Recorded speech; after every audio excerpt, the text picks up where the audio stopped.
On March 14, 1940, an oncoming train collided with a truck carrying about 45 farm workers, killing 29 and injuring more than 15.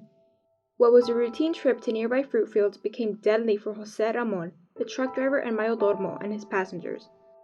Ramón, a Donna resident, would travel to La Rosita to find farm workers and transport them to the fruit fields. On the day of the accident, a piece of cardboard was in place of the passenger side window. Nonetheless, a cold day and an obstructed passenger side view was not stopping Ramón. The truck and the train traveled parallel to each other, heading west from Donna, Texas. Then, at the railroad crossing on Tower Road in Alamo, Texas, Ramón crossed in front of the train and the truck was struck on its passenger side.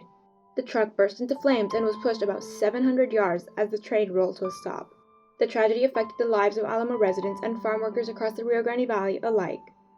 The accident drew attention to the safety issues surrounding railroad crossings and the transportation of farm workers. There were investigations that followed the crash. 2.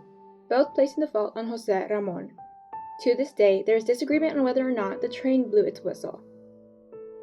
The City of Alamo continues to honor those who died in the 1940 train accident. Every year, the community comes together to lay white flowers near the accident site and its historical marker. This March marked 82 years since the train crash. Mr. Carmona, Taylor Seaver, and Donna High School's Mexican-American Studies class produced a 4-part podcast series that details the collision and its aftermath. In their research, they compiled a list of names of the lives that were lost on the tragic day.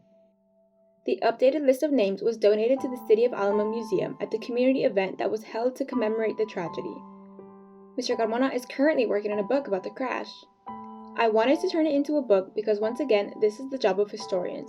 I feel if we are not doing that, then what else are we here for, he said.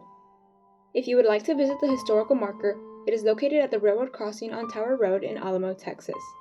And you can hear more about the train crash in Donna High School's Mexican-American Studies classes podcast production linked in the description below.